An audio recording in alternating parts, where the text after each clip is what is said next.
Ika-36 na kabanata. Sina Bezalel, Oholiab at ang iba pang binigyan ng Panginoon ng kaalaman at kakayahan sa iba't ibang gawain ang siyang gagawa ng tolda, ayon sa utos ng Panginoon.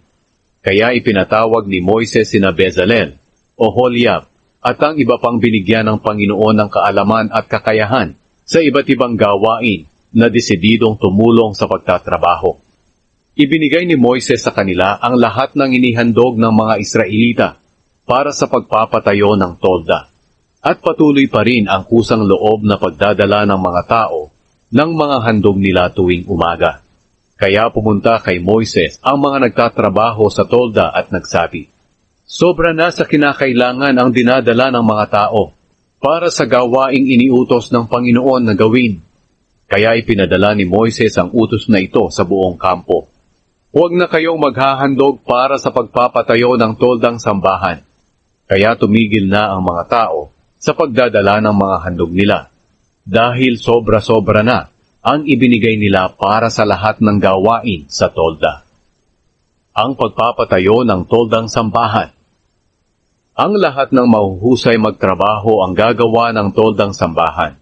Ang mga gagamitin sa paggawa nito ay 10 piraso ng pinong telang linen na may lanang kulay asul, ube at pula, at paburdahan ito ng kerubin sa mahuhusay na mambuburda. Ang bawat tela ay may haba na 42 talampakan at may lapad na 6 na talampakan. Pagtatahi-tahiin nila ito ng tigli-5.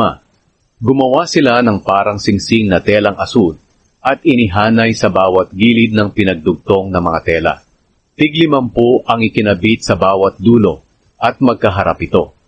Gumawa rin sila ng 50 kawit na ginto para mapagsama ang mga parang singsing ng gilid ng pinagdugtong na mga tela. Sa pamamagitan nito, magagawa ang toldang sambahan. Kaya gumawa sila ng talukbong ng tolda. 11 pirasong tela na gawa sa balahibo ng kambing ang gagamitin sa paggawa nito. May haba na 45 talampakan ang bawat tela at may 6 na talampakan ang lapad. Pinagdugtong-dugtong nila ang 5 tela, at ganoon din ang ginawa nila sa natirang 6. Nilagyan nila ng 50 parang singsing ang bawat gilid ng pinagdugtong na mga tela, at ikinabit nila ang 50 tansong kawit.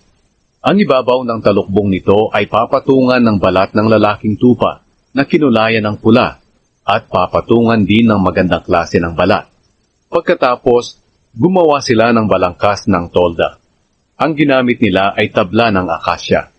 Ang haba ng bawat tabla ay 15 talampakan, at 2 talampakan ang lapad. Ang bawat tabla ay nilagyan ng 2 mitsa para maidugtong ito sa isa pang tabla. Ganito ang ginawa nila sa bawat tabla. Ang 20 sa tablang ito ay ginamit nila na pangbalangkas sa timog na bahagi ng tolda. Ang mga tabla ay isinuksok nila sa 40 pundasyong pilak, 2 pundasyon sa bawat tabla. Ang hilagang bahagi ng tolda ay ginamitan din ng 20 tabla at isinuksok din sa 40 pundasyong pilak, 2 pundasyon bawat tabla. Ang kanlurang bahagi ng tolda ay ginamitan nila ng 6 na tabla at 2 tabla sa mga gilid nito. Ang mga tabla sa sulok ay naikabit ng maayos mula sa ilalim hanggang sa itaas sa pamamagitan ng isang argolya. Ganito rin ang ginawa nila sa 2 tabla sa mga sulok. Kaya may 8 tabla sa bahaging ito ng tolda, at nakasuksok ito sa 16 na pundasyong pilak, 2 pundasyon sa bawat tabla. Gumawa rin sila ng mga akasyang biga, 5 para sa bahaging hilaga ng tolda, 5 rin sa bahaging timog, at 5 pa rin sa bahaging kanluran sa likod ng tolda. Ang biga sa gitna ng balangkas ay inilagay nila mula sa dulo ng tolda papunta sa kabilang dulo nito. Binalutan nila ng ginto ang mga tabla at nilagyan ng argolyang ginto na siyang humahawak sa mga tabla. Binalutan din nila ng ginto ang mga biga.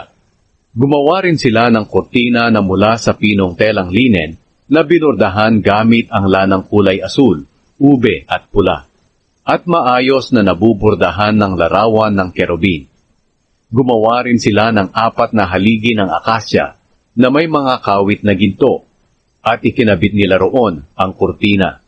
Ang 4 na haligi ay nakasuksok sa 4 na pundasyong pilak. Gumawa sila ng isa pang kurtina para sa pintuan ng toldang sambahan. Pinong telang linen rin ito na binurdahan gamit ang lanang kulay asul, ube at pula. At napakaganda ng pagkakaburda nito.